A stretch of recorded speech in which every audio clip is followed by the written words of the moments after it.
650 million people worldwide can't. They're suffering of hearing loss, and only 1 out of 40 gets treated. I could start telling you now that getting hearing aids is a really burdensome process, that it can cost up to $4,000 per ear, and it's not exactly cool hiding a flesh-colored device behind your ear. But I'd rather tell you a personal story. This is my father.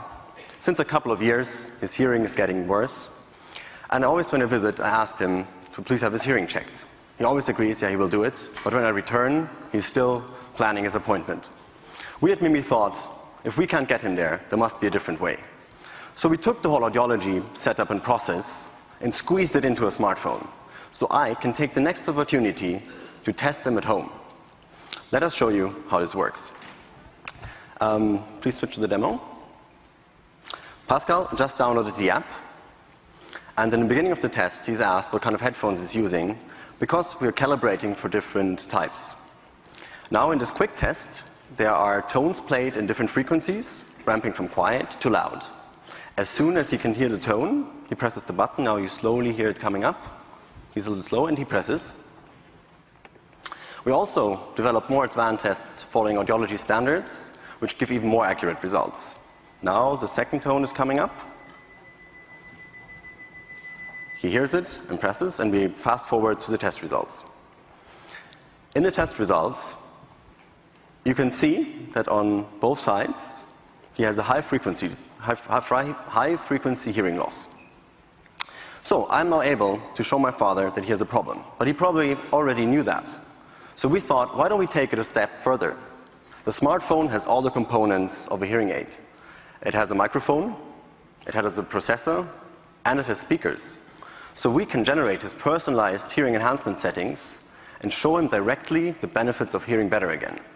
Our co-founder, Dr. Nick Clark, who unfortunately cannot be here today, prepared a little recording to show you our hearing enhancement. Hello, TechCrunch. Greetings from Berlin. I'm Nick from Mimi, and I lead the audio research and development. My voice is probably not so clear right now, but if Philip enables our sound processing, then things should sound a lot clearer. Good afternoon, TechCrunch audience in New York City. The animated graphics you see right now respond to the sound. Left and right sides represent the sounds for left and right ears. The lower part of the screen shows you the low frequencies of the sound, continuing to the upper part of the screen, which represents the high frequencies. When the hearing enhancement processing is active, the added sound is shown at the end of the bars in a lighter color. Thanks for listening, and enjoy the rest of the presentation. Bye-bye. Back to the presentation, please. So you saw, the phone can be used to enhance digital audio, like audiobooks, music, voice-over IP calls, but it can also use the microphone to enhance the sound around you. This Easter, my family came together, 11 of us, and at the brunch table, my father was using the smartphone to understand us more effortlessly, especially the grandchildren. He enjoyed that experience, but my father, he can't see himself carrying a smartphone around all day, and he's not used to wearing headphones. So that's why we're developing a dedicated smart hearing enhancer where the phone is only used for the initial setup and for fine-tuning from time to time. But elsewise, the phone is not needed. So you think right now, hearing loss is an old folks' problem. But that's not true. 75% of hearing impaired are below 65. About 1/3 is even below 45.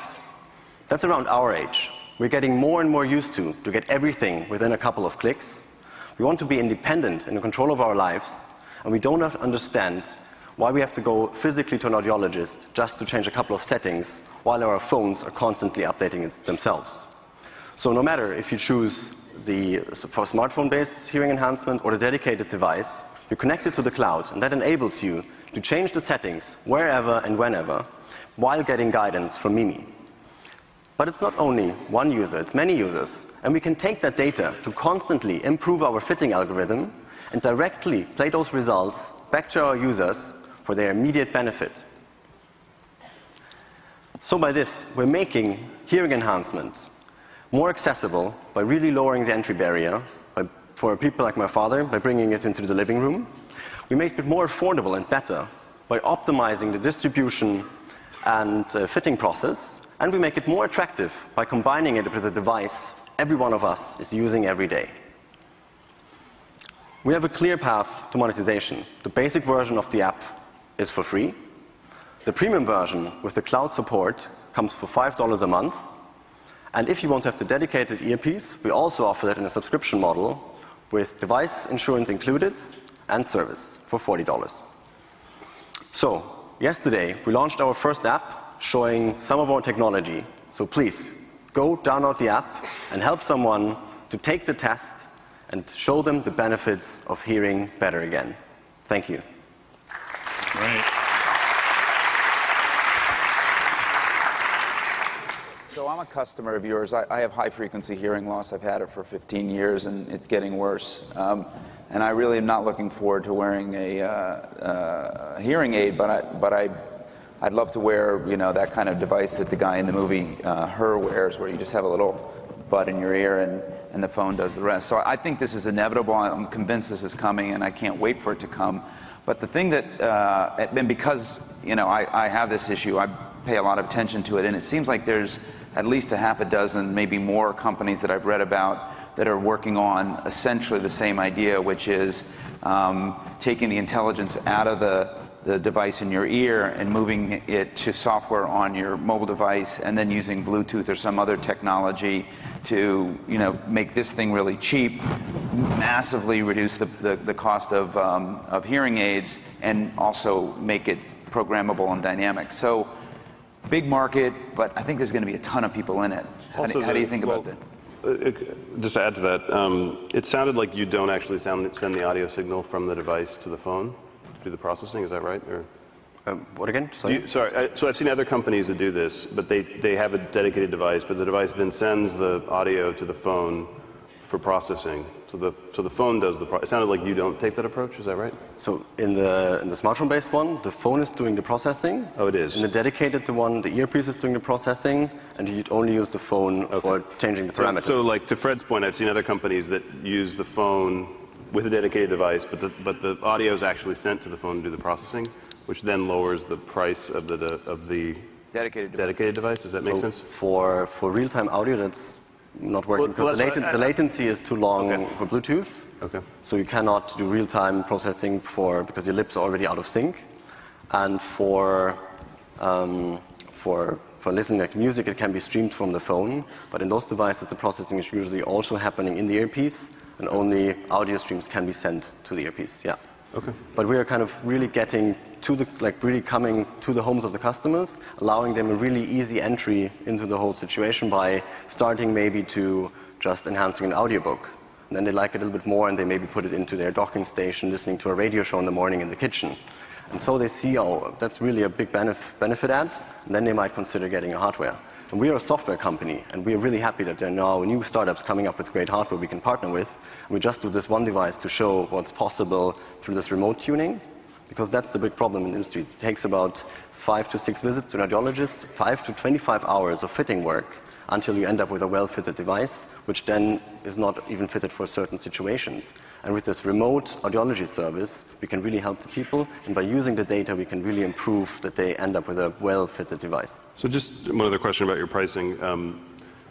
I guess I'm quite curious how much it costs you to run the service, because my understanding is of the 650 million people with hearing loss, many of them are in developing countries. I don't think they'd be able to afford $400 a month. I'm wondering if you're able to, if your service costs such an amount such that you could offer different pricing plans. So our pricing really depends on the markets. We're differentiating between like private pay insurance market and public pay insurance markets. Okay. And we're going to start in the private pay insurance market because there the incentive to go for a more affordable solution is higher, and then using this as a proof of product to go in the public pay insurance markets. Okay.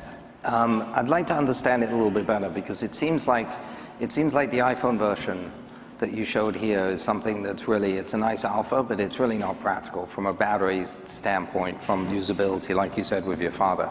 So the real thing that you're putting on stage here is the hardware, the dedicated hardware. Yet you say that you're not a hardware company, you're a software company. And if you're a software company, what is the precisely the software, how's the software differentiated? What is the, algorithmically, what are you doing that's different? Because identifying high frequencies and substituting doesn't seem to be groundbreaking. So first of all, it's a distribution innovation. First of all, reaching the customers and then doing the service, operating the service. So going direct to the customers. Yeah. And then the second innovation is the fitting, because with the like we talked to a lot of universities which are really interested in the data, which then can really improve the fitting, because they want to do this research, but they don't have the reach to get to that many customers. So, but today, most people who are buying this are buying it through a physician. They're going and they get, and it's part of that process. That's the sales channel today, right? Depends on the country. In some countries, it can be directly distributed by the ENT doctor. In others, there has to be an audiologist involved. Depends on the markets. For example, in Germany, which is the second biggest market for hearing aids, they now just allowed that doctors are now allowed to dispense hearing aids again. But there's the problem, they don't have the time to always fine-tune the devices. So for those markets, it's even better, because the doctor can sell it once, do the initial fitting and inspection if there's a ear tumor. And just talk about the hardware for a second. How are you in the development side? Where's the hardware at? We were approached by a hardware partner who has the device ready, who needs a software partner. So we're happy to partner with him. And then also partner with other hardware manufacturers to give them our service. Okay. Are you accurate enough to displace a medically prescribed hearing aid?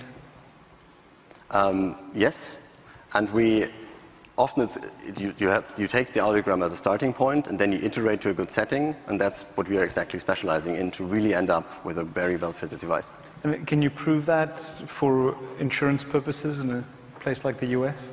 We're currently establishing communications with the FDA to see for this what we have to prove in studies for this remote fitting process. And we have a renowned German university clinic which wants to do studies with us, proving, validating the accuracy of the test and comparing the smartphone-based hearing aid with conventional ones, and also working on the remote service. So it's great you're doing this based off your own father's loss, your hearing loss and everything. I'm curious about distribution and marketing. Are you actually going after yourself in this case, who has a parent or someone older, or is it actually the elderly person that has a hearing loss directly, or have you thought about how to attack the market for distribution? So 75% of the hearing impaired are below 65, so there are a lot of young people as well. And often the family members are the ones who are taking action, so we're empowering them to do it at home and really do it now and not waiting weeks. And we're partnering with, our technology is programmed in C++. We just put on a iOS front end, so it can also run on a Raspberry Pi, or it can be, we want to distribute it in an SDK so that companies having audio content can embed it in their software, so their users can take a test in their app and enjoy the content of other parties enhanced. And also supporting inter-app audio, which allows audio streaming from one app to another being processed and sent out. And so we're using those channels as multipliers. And this is on the software side, and we're partnering with NGOs who are doing hearing screening in developing nations, equipping them with the screening software, and then a second step with an Android-based hearing enhancer. And this is also opening those markets for us. Great. When will you have an Android app? Android, we thought we had the problem of round-trip latency, which Google is currently working on and solving that. But we were approached with one of the big OEMs that they have a low-latency SDK ready, so we can start doing that now as one of the great outcomes from TechCrunch. Isn't it awesome? Yeah. Can you guys talk a little bit about your backgrounds and the research that's gone into this? Because I know that one of the members of your team has been doing this for a long time. Can you kind of expand on that? So Dr. Nick Clark, our co-founder, he has been in the acoustics field for 12 years now, has done a PhD and his postdoc in a hearing research lab, and has brought out 2 apps before, Bio8 and Alt1, which are doing this hearing aid processing, which when you read the user comments, it's really heartbreaking how people tell that their kids are now able to participate in school, or that their parents are able to have a conversation again without screaming at each other. So that Nick has really deep audio knowledge. Then Yeah, and I'm Pascal. So my background is biomedical engineering with some experience in machine learning, electronics, and digital signal processing. So together with Nick, I'm working on improving the efficiency of the algorithm. So for example, by working on other filter banks, so making those more efficient. So when you want to split the audio signal into the frequency range, to work on that, and to improve, for example, in the high frequency range, to improve the audio experience there. And there we are working on to make it more efficient. And that's what I'm doing there. Cool. Then myself, I have a mechanical engineering background, but then got into business innovation and design thinking. Was teaching there at the university in Switzerland in cooperation with Stanford, and then got into the entrepreneurial side, working for a business angel in Berlin, starting companies there. And then this was one of the topics I joined because I like it so much. It's really doing something worthwhile.